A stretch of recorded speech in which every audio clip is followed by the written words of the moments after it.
is a disaster. It is illegal. And the president is obligated under the Constitution to come to Congress and ask for an authorization of military force. Hey guys, welcome back to the channel. It's your boy Lucas, and today we are getting into something that I genuinely feel every single American needs to hear right now. Because Senator Chris Murphy just went on national television and said what a lot of people in Washington are too scared to say. That we are in an illegal war, nobody asked for it, and the people who are going to pay for it with their lives are not the children of billionaires. If you're new here, make sure you hit that subscribe button and give this video a thumbs up because we do not let anything slide on this channel. Now let's get into it. Joining us now is Connecticut Democratic Senator Chris Murphy. Good morning. Good morning. You have called for Congress to return to Washington and to vote on whether to try to essentially halt this military action. No war powers resolution has ever overcome a presidential veto. Why do you think you need to take one? Well, nobody in this country is asking for war with Iran. Just like months ago, no one in this country was asking for war with Venezuela. This president is intentionally tanking our economy. He's the most corrupt president in the history of our nation, and Americans want him to focus on the crises here at home. Instead, he is busy getting us involved in quagmires overseas that already are becoming deadly to American soldiers. This is a disaster. It is illegal. And the president is obligated under the Constitution to come to Congress and ask for an authorization of military force. He wouldn't get that authorization if he asked for it. Congress wouldn't vote to give him the permission to do it, but he's obligated to come to Congress. The administration would argue Venezuela was a limited military operation. They're not explaining to the public yet, beyond that Twitter video, exactly what the plan is here. But the president has tweeted in a way describing this as an open-ended conflict until peace is achieved. You're using the term war. You do consider this to be a war? Oh, of course. We are engaged in regular, ongoing military strikes that has already killed American soldiers with the goal of regime change. If that is not war, what is? Now, the president has said that the goal is regime change, and the goal is to eliminate Iran's missile program and their nuclear program. He is not going to succeed in either of those endeavors. His intelligence agencies have already told him that the most likely outcome is that hardline members of the IRGC replace the current leadership. So we're not going to get a democracy. We're going to get an even worse Iranian leadership. We already know that you can't bomb their nuclear program out of existence. He told us last year that he'd obliterated the program. And then apparently over the course of the last year, they'd gotten back to within a week. So we're going to have Americans dying, and the end result is going to be hardline leadership continues in Iran, and we don't get rid of their nuclear program. That's a moral and strategic disaster for the country. Well, you're summarizing the administration's views in perhaps a more succinct way than they have, because we haven't even heard a clear public accounting of the state of their nuclear program. Rubio said they weren't enriching. Witkoff said something else. But I want to ask you about something in regard to the Senate Foreign Relations Committee, where you sit. The State Department has issued a worldwide caution alert to all Americans. They have set up a task force that they say they're going to try to figure out how to help the Americans who are trapped in the Middle East and throughout the world. But the U.S. Embassy in Israel said they're closed and they can't help evacuate. If you're an American abroad or a family member, what should you be doing right now? Well, I think you can call your member of Congress or your senator. We will do whatever we can to help.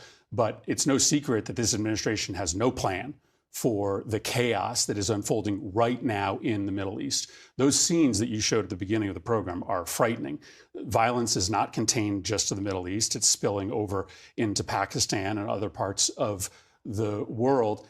And it's no secret that our allies in the region, with the exception of the right-wing government in Israel, had begged us not to take this action because they knew that the spillover, which is now looking like regional conflict, was the likely outcome. So again, what are we getting out of this? We're not getting regime change to a democracy. We're not going to eliminate their nuclear program. We are going to have regional war breaking out. It won't be the billionaire kids of Donald Trump and his buddies that die. It's going to be the children of middle class and poor families all across this country who are going to die for a war of choice, a war of vanity, an illegal war. Well, we are going to hope for more briefings to Congress or engagement with the press to explain some of these things. When we are talking about the Americans, though, around the world right now, there's also from the FBI and Homeland Security concern about cyber vulnerabilities and potential threats to infrastructure. They've put out alerts about this. Given the current situation, Republicans are calling on Democrats to consider stopping the position you've taken, which is to halt some funding to Homeland Security. Do you feel you need to reconsider this position? So the Republicans are saying that because they launched an illegal, disastrous war in Iran, we should give them permission to continue using ICE to murder American citizens, to allow them to get the funding to tear gas schools. No, we need to stand up for the American citizens that ICE is murdering, the kids that they are terrorizing. They should stop this illegal war, and they should stop ICE from terrorizing our communities. We should demand that they do both things. Well, the administration would say they have adjusted some of the way they're carrying out policies within DHS. They have not. They have not. I mean, just because some of the world's and the nation's attention has turned away from Minneapolis, that doesn't mean that they aren't still brutalizing American citizens. We just discovered last week that they had left a Burmese immigrant for dead 5 miles from his home, blind and disabled. This brutality is continuing in the country. We can do two things at once. We can demand that ICE stop murdering American citizens, and we can demand that the administration not send our kids to die for a war that we don't need. So you believe that with the current funding Homeland Security has, that they are able to protect the homeland in an adequate fashion? That's what I hear you saying. But listen, I believe that the administration should make a commitment to legally prosecuting the laws of this nation. I don't have any obligation to fund a Department of Homeland Security that is violating the law every day, just like I don't have any obligation to support this war that is illegal as well. So 3 weeks and counting. It sounds like the standoff is not ending. Well, if they agree to start adhering to the law at the Department of Homeland Security, they'll have the votes immediately. But listen, this is what the people want. The people want ICE to start behaving legally, and they don't want wars overseas. So I think this is a pretty clear case of Democrats standing with the American people when it comes to domestic crises and international crises. So back on Iran, if there had been a briefing, if there had been full disclosure of the state of negotiations or an assessment of Iran's nuclear program, would Democrats have been persuadable to support military action? I ask that because the Biden administration initially had reached out to Iran to try to get to a negotiated deal, and they weren't able to get one, in part because they weren't willing to lift sanctions off of the IRGC. So, in other words, are we just in a place where military conflict or confrontation was inevitable, and it just happened to land on Donald Trump's watch? No, Donald Trump precipitated this crisis, right? He inherited a nuclear agreement that was working, that had put Iran more than a year away from a nuclear weapon. The JCPOA. Against the advice of his advisors, he tossed that agreement out, which brought us to this moment. It would have expired by now. Right, but I think Iran would have certainly been willing to extend those provisions if we were still in the agreement. But second, there is no history, there is no experience that shows an air campaign alone will result in positive regime change. In fact, there's not a single example of it in the entirety of American history. An air campaign without at least the threat of a ground invasion, which the administration is ruling out, never results in a democratic rebirth in an authoritarian country. So the plan they have laid out, sustained airstrikes without a ground invasion, is destined to fail. All that will happen at the end of this, most likely, listen, I'm rooting for democracy in Iran, but the most likely outcome here is that hardliners take over the government, they restart their missile program, they restart their nuclear program, and we're just right back at bombing them again and putting American lives and regional lives at risk again in a year or two. All right. Senator Murphy, thank you for your time this morning. So now that you've seen the clip, let's talk about what is really going on here. Because this is bigger than just one interview on a Sunday morning news show. What Senator Murphy laid out piece by piece is not just a critique of a policy decision.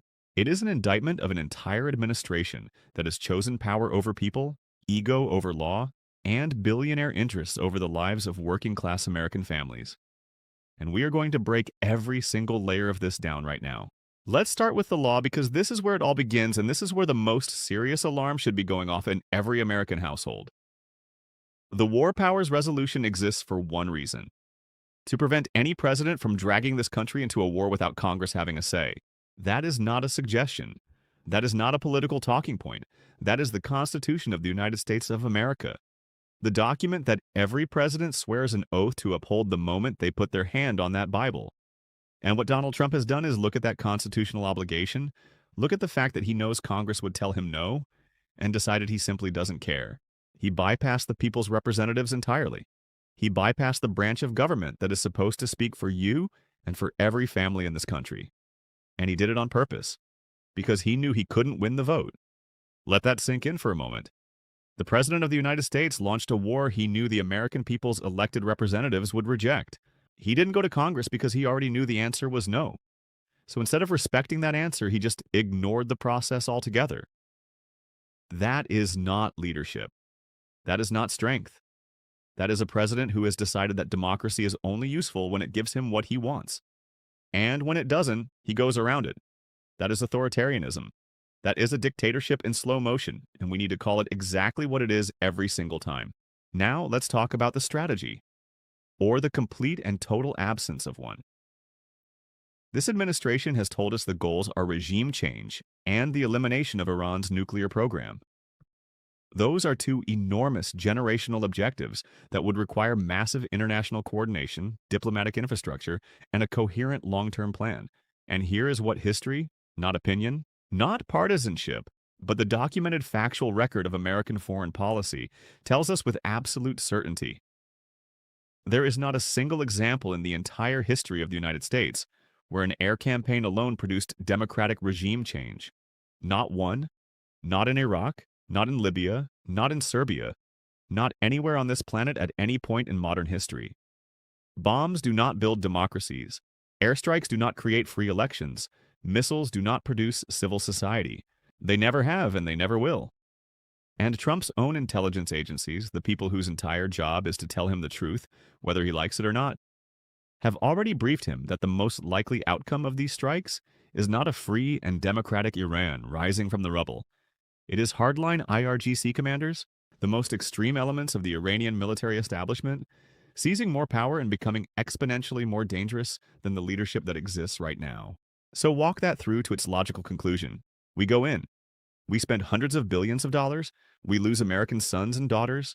We destabilize an entire region. We watch our allies beg us to stop. We watch violence spill into Pakistan and beyond. And we come out the other side with a more radical Iranian government, a more dangerous nuclear posture, and a Middle East that is on fire in ways that will take decades to recover from. That is not winning. That is not strength. That is a catastrophic, generational failure dressed up in the language of toughness by a man who has never sacrificed a single thing for this country. And on the nuclear program specifically, let us not allow this administration to rewrite history in real time. Trump stood in front of the American people and told us, with full confidence, full bravado, that he had obliterated Iran's nuclear capabilities. That was his word, obliterated. He wanted credit. He wanted the headlines. He wanted the celebration. And then within a single year, Iran clawed its way back to within 1 week of having a nuclear weapon. 1 week. The obliteration lasted less than 12 months. He lied to you then, and his administration is lying to you right now in real time. Rubio gets on television and says Iran is not enriching. Wickoff gets on television and says something completely different. Two senior officials from the same administration cannot coordinate a basic factual answer about the state of Iran's nuclear program. Because there is no coherent intelligence picture being communicated, because there is no coherent plan guiding any of this, because the decision to go to war was not made at the end of a careful, deliberative process. It was made by a president driven by ego, distraction, and the desperate need to look strong while his economy collapses at home. That is the truth, and every American deserves to hear it stated plainly. But here's the part that should make every working class and middle class family in this country not just angry, but absolutely furious. Trump did not inherit this crisis. He built it, brick by brick, decision by decision. When he took office the first time, he inherited the JCPOA, the Iran nuclear deal, a verified, multilateral, internationally monitored agreement that had Iran's nuclear program contained and had put them more than a full year away from having a weapon. It was working. The inspectors were in. The centrifuges were limited. The pathway to a bomb was blocked. His own advisors told him to stay in it. America's European allies told him to stay in it. The international community told him to stay in it. Iran was complying with the terms, but Donald Trump tore it up anyway. Not because it had failed, not because there was a security justification, but because it had Barack Obama's name attached to it, and his ego simply could not allow a Democratic president to have a foreign policy success that stood the test of time. That single decision, driven by nothing more than political spite and personal vanity, is the direct chain of causation that led us to this moment. Every American soldier who has died in these strikes, every family that is about to receive that knock on the door, every ally that is now scrambling to contain a regional war they begged us not to start. That is the direct and documented consequence of Donald Trump choosing his ego over the security of the United States of America. That needs to be on the record. That needs to be said out loud. And it needs to be repeated until every American understands who is responsible for where we are right now. Now let's talk about what is happening right here at home. Because this administration wants you to think that the war abroad and the brutality at home are two separate conversations. They are not. They are the same conversation. They are both symptoms of the same disease. An administration that believes it is above the law, that the rules apply to everyone except them, and that the people most vulnerable in our society exist to be used and discarded. ICE is out here leaving a blind and disabled Burmese immigrant for dead 5 miles from his home. ICE is tear-gassing schools. ICE is terrorizing communities in Minneapolis and across this country, brutalizing American citizens, violating due process, ignoring court orders, and operating with the kind of impunity that should send chills down the spine of anyone who understands what unchecked government power looks like when it is turned against the people it is supposed to serve. And Republicans have the absolute audacity to stand up and say that Democrats should fund that? That because they launched an illegal war abroad, Democrats should hand them a blank check to continue the illegal crackdown at home? Senator Murphy's answer to that was exactly right. We can walk and chew gum at the same time. We can demand that this administration stop the illegal war and stop the brutality in our communities simultaneously. These are not competing priorities. They are the same demand stated twice. Follow the Constitution, follow the law, and stop treating the lives of working-class Americans as acceptable collateral damage for your political agenda. Because when you strip everything else away, the legal arguments, the strategic failures, the foreign policy disasters, the constitutional violations, what you are left with is something very simple and very ugly. This administration has decided that some American lives matter more than others. The children of billionaires are safe. The children of Trump's donors are safe. The children of the people who funded the campaigns and filled the inauguration coffers are safe. They are not signing up. They are not deploying. They are not coming home in flag-draped coffins.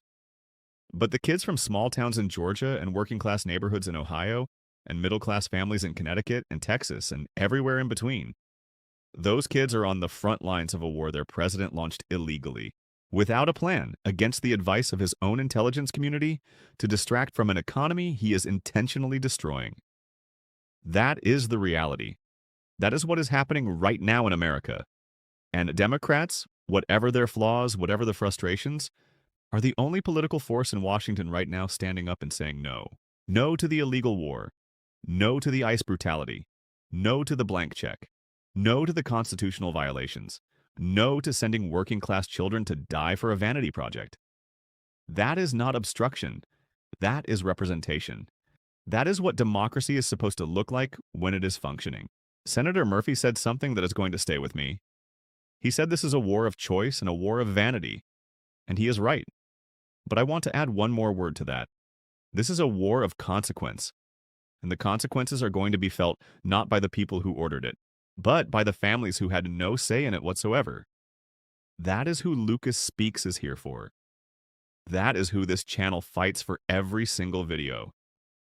The people who deserve to know the truth, deserve to have it broken down clearly, and deserve a voice that is not going to water it down or both sides it into meaninglessness.